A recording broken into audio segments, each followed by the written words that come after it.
Planets का formation कैसे हुआ, इसके लिए सबसे बढ़िया आप एनसीईआरटी पढ़िए।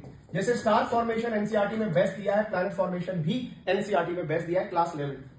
अच्छा, प्लैनेट्स की भी ना स्टेजेस है, प्लैनेट फॉर्मेशन की स्टेजेस बताई गई है एनसीईआरटी में। ये है हमारी स्टेज नंबर 1। अब आपको ऑलरेडी पता है जो स्टार्स है वो लोकलाइज्ड लम्प्स ऑफ गैसेस थी। यस, नेबुला के अंदर जब ये लोकलाइज्ड लम्प्स ऑफ गैसेस बनी, उन्हीं से प्रोटोस्टार बना, उन्हीं से स्टार फॉर्मेशन हुआ। जो ग्रेविटेशनल फोर्स था विद इन दीज लम्प्स, उनकी वजह से फॉर्मेशन हुआ core of the gas cloud, जिससे हमारे क्या बन गए थे, हमारे स्टार्स बने थे। अब स्टार की फॉर्मेशन होगी, नेबुला में बीच में स्टार तो बन गया, लेकिन उस स्टार के साथ साथ एक रोटेटिंग डिस्क भी बनी, बहुत बड़ी रोटेटिंग डिस्क बनी, और इस रोटेटिंग डिस्क के पास खुद की और भी ज्यादा गैस और डस्ट मौजूद थी। ठीक है, नेबुला के बीच में तो बन गया था लोकलाइज्ड लम्प्स ऑफ गैसेस आपस में ग्रेविटेशनल फोर्सेस की वजह से, लेकिन इस डिस्क के ऊपर जो भी एक्स्ट्रा गैस और डस्ट मौजूद थी, अब उनका गेम आगे स्टार्ट होगा।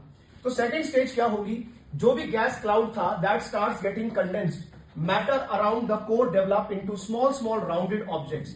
जो भी मेरे पास वो एक्स्ट्रा गैस और एक्स्ट्रा डस्ट मौजूद थी, वो भी साथ साथ घूम रही थी उस प्रोटोस्टार के आसपास, उस डिस्क के ऊपर, और वो भी आपस में जुड़ती चली गई, स्मॉल स्मॉल राउंडेड ऑब्जेक्ट्स बने। ये जो पहले स्टार्टिंग के जो छोटे छोटे राउंडेड ऑब्जेक्ट्स थे, ये जुड़ते हैं साथ में प्रोसेस ऑफ कोहेशन। कोहेशन मतलब आपस में चिपकना, आपस में चिपकते चले गए ग्रेविटी की वजह से, एंड इससे जो बनते हैं, जो सबसे पहले जो जैसे प्रोटोस्टार बना था पूरे स्टार से पहले, ऐसी प्रॉपर प्लैनेट से पहले प्लैनेटिज्मल बने थे। प्लैनेटिज्मल छोटे छोटे पार्टिकल्स थे, छोटे छोटे पार्टिकल्स गैस डस्ट के आपस में मिलके जो जुड़ के बने।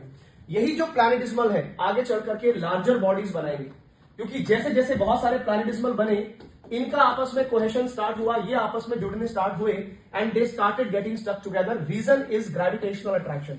हर चीज, चाहे वो स्टार का फॉर्मेशन हो, चाहे वो प्लैनेट का फॉर्मेशन हो, ग्रेविटी इज द फोर्स जिसने हर चीज को जोड़ा है। इसलिए ग्रेविटेशनल अट्रैक्शन या ग्रेविटेशनल फोर्स हमारी फंडामेंटल फोर्सेज में से एक है जो यूनिवर्स में पाई जाती है। और कौन कौन सी फोर्सेज हैं जिनको फंडामेंटल फोर्सेज कहा जाता है? इलेक्ट्रोमैग्नेटिक फोर्सेज उनमें से एक है, ग्रेविटेशनल फोर्स उसमें से एक है, और यही जो छोटे छोटे पार्टिकल्स थे, छोटे छोटे प्लैनेटिज्मल थे, ये large number of small bodies में जुड़ते चले गए, and that led to the final stage, third stage. यहां पे large number of small small planetesimal आपस में जुड़े, और उन बहुत सारे प्लैनेटिज्मल से कुछ थोड़े से प्लैनेट्स बने जो काफी लार्ज थे comparatively, and that is how the formation of the planets happened.